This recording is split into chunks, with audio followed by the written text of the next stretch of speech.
നാം ഭിക്ഷ സ്വീകരിക്കാറില്ല, അത് നൽകാറേ ഉള്ളൂ.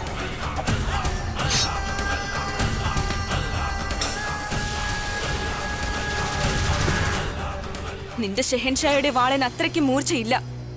രജപുത്ര ഭൂമിയിലെ ഒരു കല്ലിനെ പോലും ഇളക്കാൻ മാത്രം.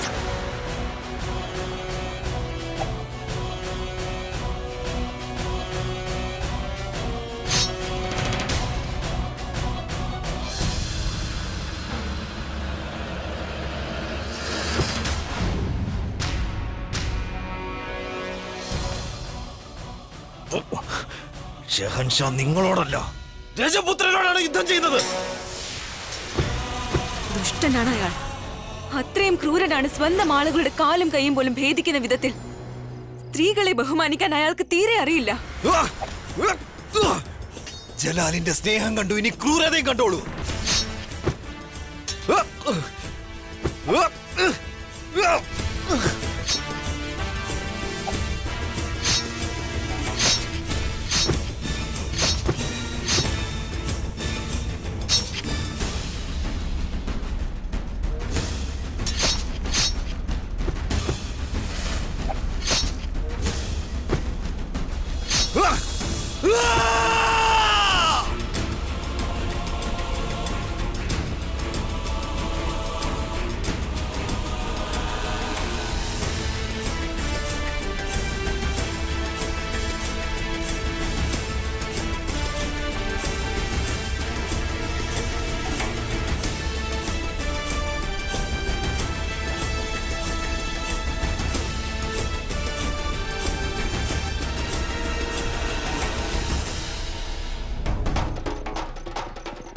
എന്ത് സംഭവിച്ചു? ശത്രുക്കൾ എവിടെയാണ്?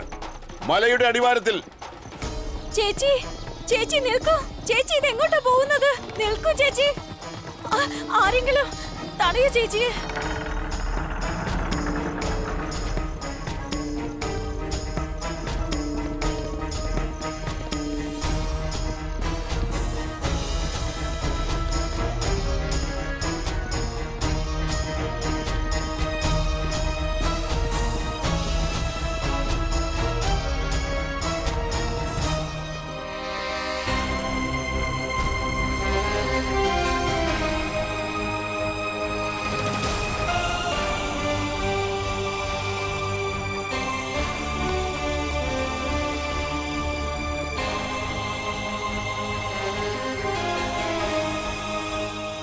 ഈ ചെയ്തതിനെല്ലാം നീ കണക്ക് പറയേണ്ടി വരും.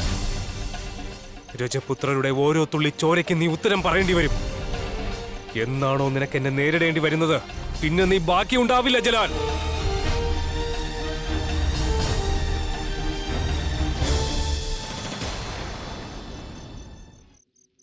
എല്ലാ പേരും വാളുകൾ മാറ്റിവെക്കൂ. എന്നിട്ട് മുഴുവൻ പേരും വളകൾ അണിയൂ. അവൻ ഒറ്റയ്ക്ക് ഇത്രയും അധികം രജപുത്രരുടെ മുന്നിലൂടെ നമ്മുടെ ഒരു ബന്ധി പോലും രക്ഷപ്പെട്ടിട്ടില്ലാത്തയിടത്തു നിന്നും അവൻ അവന്റെ ദൂതനെയും രക്ഷിച്ച് കടന്നു കളഞ്ഞു. ഒന്നുകിൽ നിങ്ങൾ അവന്റെ ധൈര്യത്തെ പുകഴ്ത്തൂ, അല്ലെങ്കിൽ സ്വന്തം പരാജയമോർത്ത് കരയൂ. ആ ജലാലുദ്ദീൻ നമ്മുടെ സൈനികരെയാണ് വധിച്ചിരിക്കുന്നത്. അയാൾ കരുതും പോലെ രജപുത്ര ഭീരുക്കളല്ല. നേരിട്ട് യുദ്ധം ചെയ്യും, എന്നിട്ട് മുഖത്തു നോക്കി പ്രതികാരം ചെയ്യും. ഇപ്പോൾ നാം അമീറിന്റെ രാജാവെന്ന് പറയാൻ യോഗ്യനേ അല്ല. അങ്ങ് തെറ്റേറ്റെടുക്കേണ്ടതില്ല. ഇത് രജപുത്രരുടെ മുഴുവൻ തെറ്റാണ്. അതെ, ഇവരെല്ലാരും ജീവനോടെ ഇരിക്കാൻ യോഗ്യരല്ല. ഹങ്കാർ സിംഗ്, ആരെയും ഒന്നും ചെയ്യരുത്. രജപുത്രരുടെ രീതികൾക്ക് തീർച്ചയായും ഇത് എതിരാണ്. ഏത് രീതികൾക്കാണ് സഹോദര? അയാൾ നമ്മുടെ ആളുകളുടെ ജീവൻ എടുത്തു. എല്ലാം ശരിയാകും.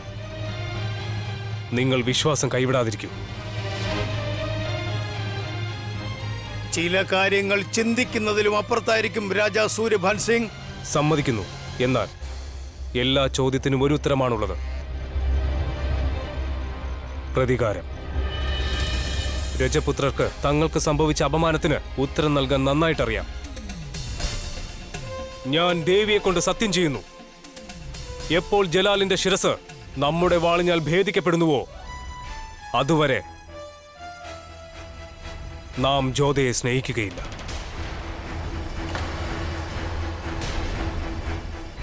പിന്നെ ഇത്തവണ മരിക്കുകയല്ല, കൊല്ലുകയാണ് വേണ്ടത്.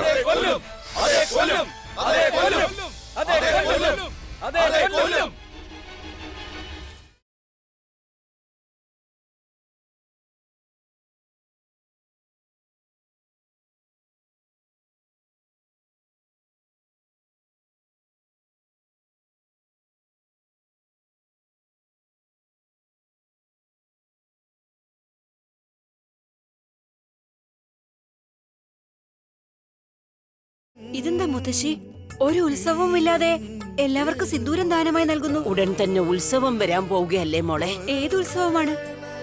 യുദ്ധം. നമ്മൾ രജപുത്രരുടെ വിശ്വാസം ഇതാണ്.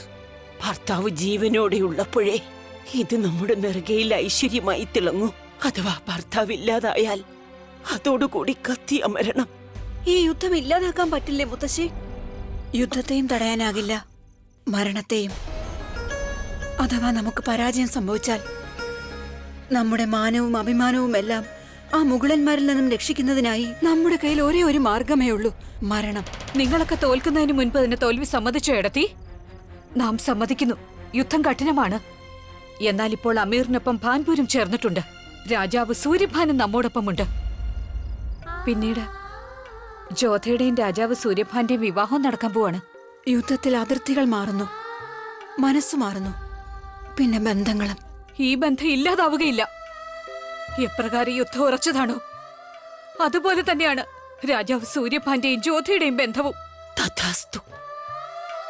ജ്യോത എവിടെ? നാം പോയി നോക്കാം.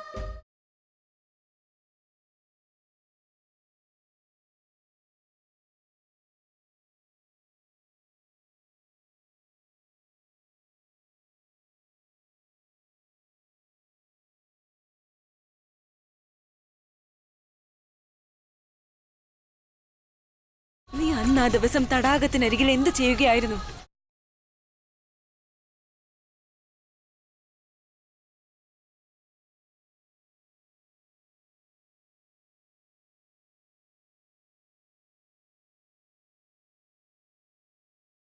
ഈ മണ്ണിലാണ് ഞാൻ ജനിച്ചത്.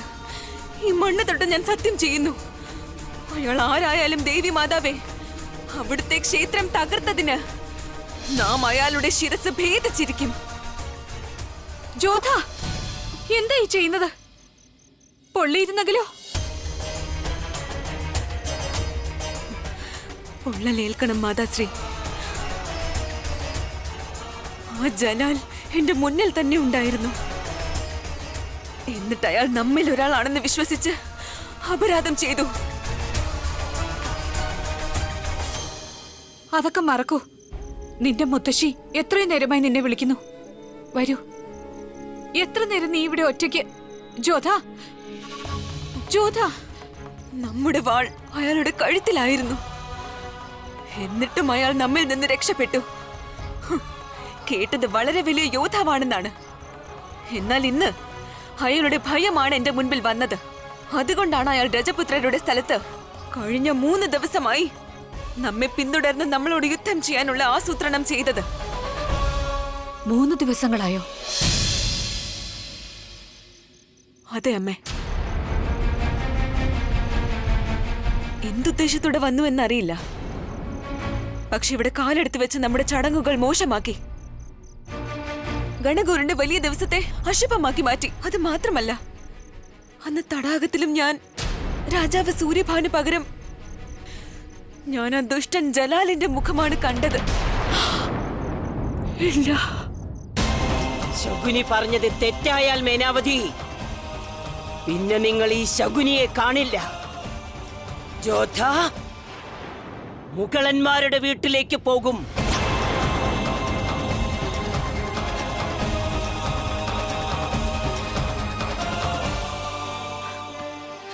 നമസ്കാരം അമ്മേ. എന്തു പറ്റി മോത്തിബായി? നീ എന്തിനാ കരയുന്നത്? ഒരു മോശം വാർത്തയുണ്ട്. എന്താ? അത് രാജാവ് സൂര്യഭാൻ സിംഗ് ജ്യോതിയുമായുള്ള വിവാഹം നടക്കില്ലെന്ന് പറഞ്ഞു.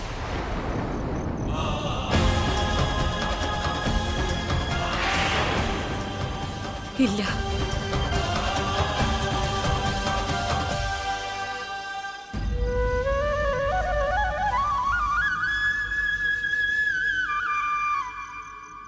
ഈ സന്ദേശം രാജാവ് സൂര്യഭാൻ അവിടത്തേക്ക് തരാൻ നൽകിയതാണ്. എന്താണ് ഈ സന്ദേശത്തിലുള്ളത്?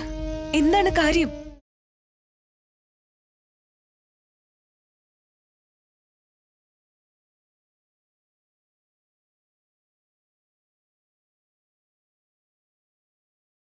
നാം ഇതെന്താണ് കേൾക്കുന്നത്? നമ്മുടെ ജോധയ്ക്ക് സംഭവിക്കുന്നത് അങ്ങ് കണ്ടു നിൽക്കുന്നത് എങ്ങനെയാണ്? ജോധായെ വിവാഹം കഴിക്കുന്നില്ല എന്ന തീരുമാനം നമ്മുടേതല്ല.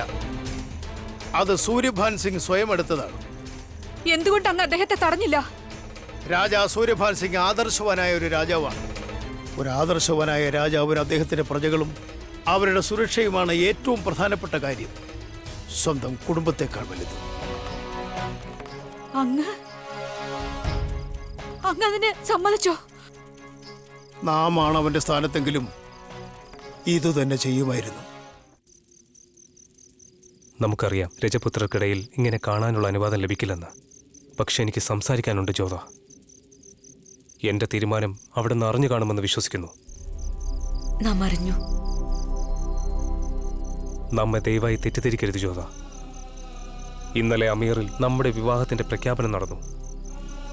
എന്നാൽ ഇന്ന് യുദ്ധം പ്രഖ്യാപിക്കുകയാണ്. ഒരു ഭാഗത്ത് പ്രജകളുടെ ശിരസിൽ ജലാലിനെ ഓർത്ത് ഭയമുണ്ടാകുമ്പോൾ മറുവശത്ത് നമ്മുടെ ശിരസിൽ വിവാഹ തലപ്പാവ് അണിയുക ഒരിക്കലും നന്നായിരിക്കില്ല. ഇന്നലെ വരെ അതിരുകൾ കടക്കുന്നതായിരുന്നു പ്രശ്നമെങ്കിൽ ഇന്ന് രക്ഷയാണ് ചെയ്യേണ്ടത്. നാം യുദ്ധത്തിന്റെ തയ്യാറെടുപ്പുകൾക്കായി പോവുകയാണ്. മണ്ണിന്റെ കടം തീർത്തേ മതിയാകൂ. ആ മണ്ണിൽ ജന്മം കൊണ്ട് ഞാൻ ഈ കാര്യത്തിൽ അഭിമാനിക്കുന്നു. നാം അങ്ങനെ ഒരു രാജാവിന്റെ റാണിയാകാൻ പോകുന്നു. സ്വന്തം കാര്യം പോലും മറന്നുകൊണ്ട് ആദ്യം അമീറിനെ കുറിച്ചും മുഴുവൻ രജപുത്രരെ കുറിച്ചും ചിന്തിക്കുന്ന ആളുടെ യുദ്ധത്തിൽ എന്തെങ്കിലും ആപത്ത് സംഭവിച്ചാലോ? ശകുനിബായി പറഞ്ഞത് സത്യമായാലോ? നമ്മുടെ ജോധയുടെ കാര്യം എന്താവും? പോകും മുമ്പ് ഇത്രയും തീർച്ചയായും പറയാൻ കഴിയും.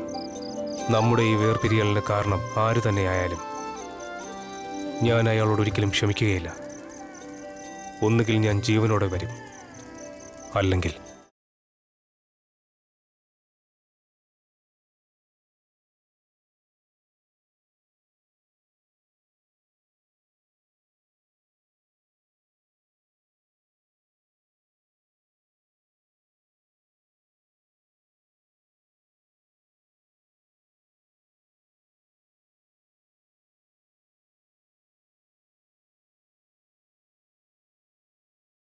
നാം അങ്ങയുടെ വിജയം കാണും.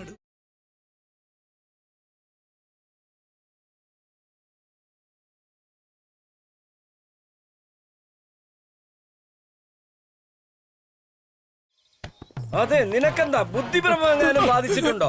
ജോലിയിൽ പോലും ശ്രദ്ധിക്കുന്നില്ലല്ലോ.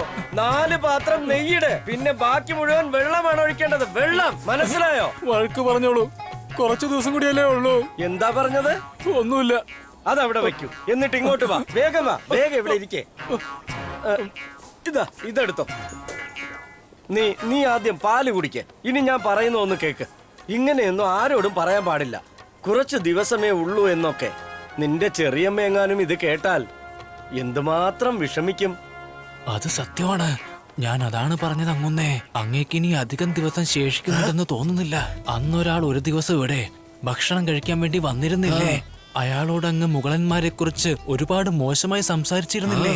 അത് മറ്റാരുമായിരുന്നില്ല, അദ്ദേഹം മുഗളന്മാരുടെ നേതാവ് ഷഹൻഷാ ജലാലുദ്ദീൻ ആയിരുന്നു. അമീറുമായുള്ള യുദ്ധത്തിന് മുമ്പായി അദ്ദേഹം കാര്യങ്ങൾ മനസ്സിലാക്കാൻ വന്നതായിരുന്നു. അഥവാ എനിക്ക് ആ ജലാലിനെ കിട്ടിയാൽ ഈ ഭക്ഷണമാണ് സത്യം. ഞാൻ അയാളെ ഈ ചട്ടിയിലിട്ട് ജിലേബി പോലെ പരിക്കും. കേട്ടിട്ടുണ്ട്, അദ്ദേഹം പകരം വിട്ടാതെ ആരെയും വെറുതെ വിടാറില്ല. എല്ലാം കൃത്യമായി ഓർത്തു വെക്കുമെന്ന്. അങ്ങുന്നേ കേക്കൂ, അങ്ങുന്നേ അങ്ങുന്നേ അങ്ങുന്നേ.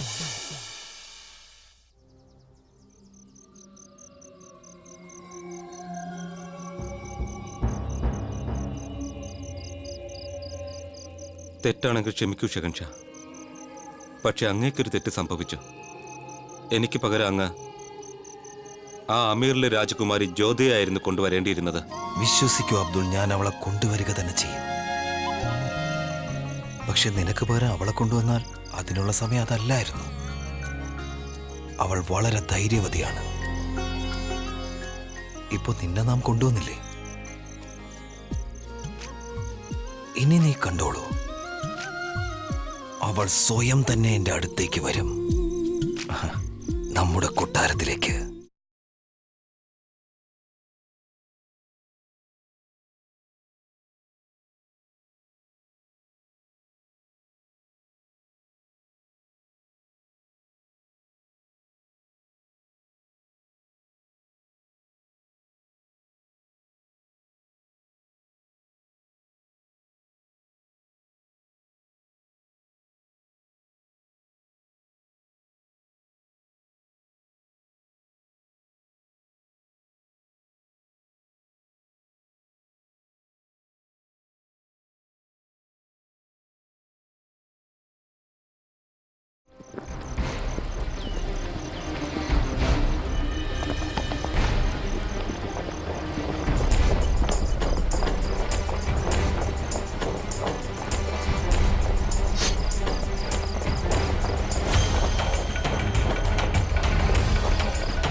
ഷഹൻഷാ സലാമലൈക്കും. ഖാൻ ബാബ ഉത്തരവ് തന്നിരുന്നു അങ്ങയെ തിരയാനായി. അള്ളാഹുവിന്റെ പുണ്യം കൊണ്ട് അങ്ങയ്ക്കൊന്നും സംഭവിച്ചില്ലല്ലോ. ഞങ്ങൾ അങ്ങയെ കൊണ്ടുപോകാനാണ് വന്നത് ഷഹൻഷാ.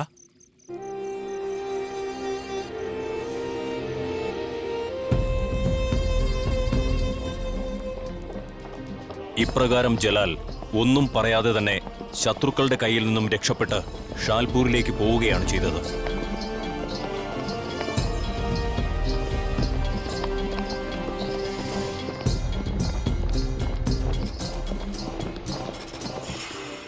ഞാൻ ജലാലിനെ കാണാൻ പോയതായിരുന്നു. ഇത്രയും അധികാരവും ധനവും ഒക്കെ ഉണ്ടായിരുന്നിട്ടും അദ്ദേഹം ദുഃഖിതനാണ്. മടങ്ങി വരുന്ന വഴിക്ക് പെട്ടെന്ന് വഴി തെറ്റിപ്പോയി. ഈ വഴിക്ക് വന്ന സ്ഥിതിക്ക് അങ്ങയൊന്ന് കണ്ടിട്ട് മടങ്ങാമെന്ന് കരുതി. മോളെ അമീത ബാനു, നമ്മൾ ചിന്തിച്ചത് കൊണ്ട് എന്താ കാര്യം? ചിന്തിക്കേണ്ടത് അദ്ദേഹമാണ്. അദ്ദേഹം എപ്പോൾ ആരുടെ വഴിയിൽ മാറ്റം വരുത്തുമെന്ന് പറയാൻ സാധിക്കില്ല. അഥവാ അങ്ങനെയാണെങ്കിൽ ജലാലിന് എപ്പോഴാണ് ഒരു മാറ്റം ഉണ്ടാകുക? ഇസ്ലാം എപ്പോഴും സ്നേഹത്തെയാണ് വളർത്തുക. സമാധാനത്തോടെയും സന്തോഷത്തോടെയും ജീവിക്കാൻ പഠിപ്പിക്കുന്നു. പിന്നെ ജലാലിന്റെ പുസ്തകത്തിൽ സ്നേഹമില്ലാത്തത് എന്താണ്? അദ്ദേഹത്തിന് എന്താണ് സമാധാനം ഇല്ലാത്തത്? എന്തുകൊണ്ടാണ് അദ്ദേഹം നമ്മുടെ വംശത്തിന്റെ പേര് നശിപ്പിക്കുന്നത്? മോളെ, സമാധാനവും സ്നേഹവും അള്ളായുടെ വരദാനമാണ്. അള്ളായുടെ ആ വരദാനം ആർക്കാണ് ലഭിക്കുക എന്ന് ആർക്കും തന്നെ അറിയില്ല. അത് അദ്ദേഹത്തിന് മാത്രമേ അറിയൂ. എന്നാൽ ഒരു ദിവസം വരുന്നതാണ്. അന്ന് നിന്റെ മകൻ മനസ്സിലാക്കും അള്ളാഹു നമ്മെ ഇങ്ങോട്ട് അയച്ചത് സ്നേഹിക്കാൻ വേണ്ടിയാണെന്ന്, വെറുക്കാൻ വേണ്ടിയല്ല മോളെ. അപ്പൊ ജലാൽ മാറുമെന്നാണോ അങ്ങ് പറയുന്നത്? മാറുന്നത് ജലാൽ മാത്രമല്ല, മറ്റുള്ളവരുടെ ചിന്തകളും മാറുന്നതാണ്. ഹിന്ദുസ്ഥാനിന്റെ മുഖച്ഛായ തന്നെ മാറും. ജീവിതത്തിന്റെ ലക്ഷ്യങ്ങൾ മാറും. ഒരു ഷഹൻഷായുടെ ശക്തിയേക്കാൾ വലുതായ ആ ശക്തിയെ മനസ്സിലാക്കുന്നതായിരിക്കും. പ്രണയത്തിന്റെ ശക്തി മനസ്സിലാക്കും മോളെ. ഞാൻ മനസ്സിലാക്കിയിരിക്കുന്നത് പ്രണയം ബന്ധങ്ങളുടെ പേരാണെന്നാണ്. എന്നാൽ ജലാൽ പഠിച്ചിരിക്കുന്നത് എല്ലാം കൈയടക്കാനാണ്. വരും, ആ ദിവസം അധികം വൈകാതെ വരും. അന്ന് നമ്മുടെ ഹിന്ദുസ്ഥാനും സമുദായവും മനുഷ്യൻ ഓരോരുത്തരും ജലാലുദ്ദീന്റെ പേരിൽ അഭിമാനിക്കും. ചിലപ്പോഴൊക്കെ മനുഷ്യന് മുകളിലേക്ക് ഉയരുന്നതിനായി താഴേക്ക് വീഴേണ്ടി വരും. ഒരുപക്ഷെ നിന്റെ മകന്റെ സമയം അതിനുള്ളതായിരിക്കും. പക്ഷെ നീ കണ്ടോളൂ, ഒരു ദിവസം വരും, അന്നവൻ മുകളിലേക്കുയരും. അത്രയും ഉയരം സൂര്യൻ ഉദിച്ചുയരും പോലെ ജലാലുദ്ദീൻ എന്ന പേരുയരും. ആമീൻ. ആമീൻ.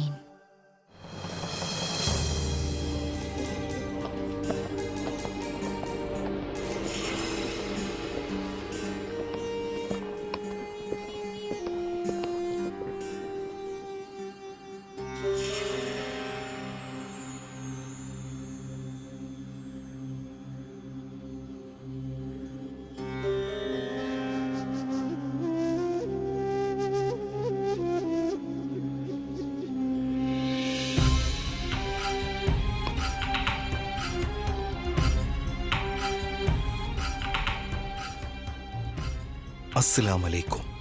വാലൈക്കും അസ്സലാം.